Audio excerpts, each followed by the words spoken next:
Chairman, thank you very much. Mr. Pauly, let me start with you, and I think these numbers are kind of what you laid out. But fire incidents since 1980 have declined by 54%, and home fire deaths have declined by 44% over the same period. So because of the work of the Standards Development Organ, the SDO, like NFPA, in other words, when Americans go to bed tonight, they're safer because of the standards your organization has developed. Do you think that's correct? I would agree with that statement, sir. And your standards development process is currently self-funded, right? That's correct.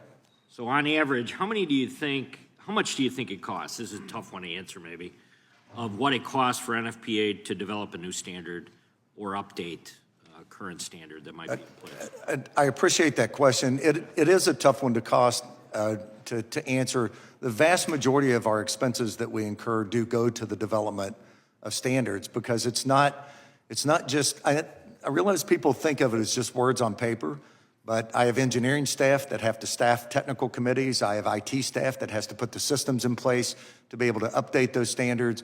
We have to operate as an entire function to be able to carry out this work. So the vast majority of our expenses do go, we don't track it by individual standards. We look at it as an entire process. But the copyright attached to the code is the primary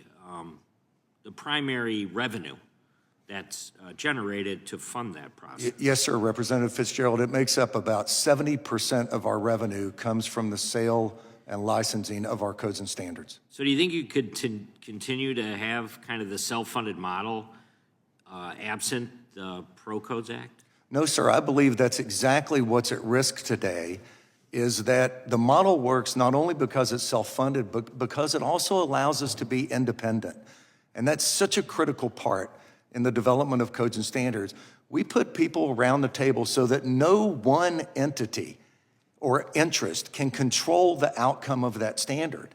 And us being independent is what's important to do that. If we have to do that by taking money from industry, it won't be independent.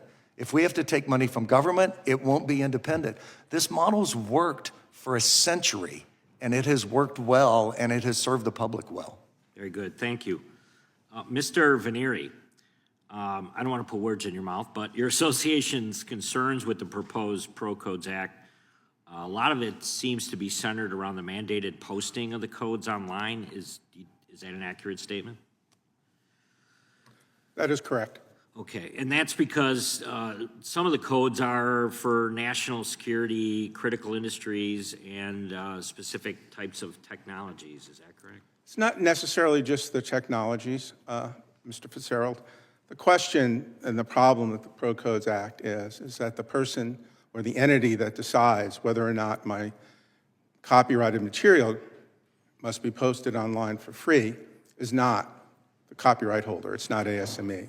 It's the roughly 90,000 jurisdiction in the United States that decide what they want to incorporate and what they don't want. And because the Paramus Pool Commission can take my 33 volume standard and say we're incorporating by reference, it automatically puts a mandate on me to publish that out on the web.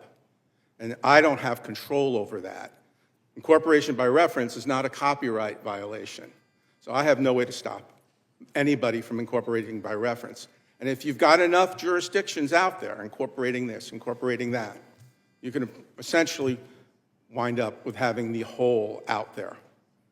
And the other piece of our standards that are different than Mr. Pauly's is our standards are for manufacturers. By the time a product gets into the hands of a consumer, all of the compliance is done by the manufacturer, not by the consumer.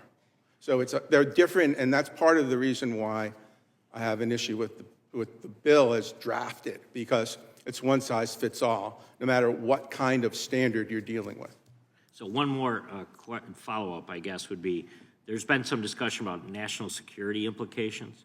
Can you just reference that quickly? What could they be? Oh, absolutely. So manufacturers come to us because we're a 501c3, and they donate their time. The concept that I'm trying to get around is it costs a lot of money to do these very highly technical codes.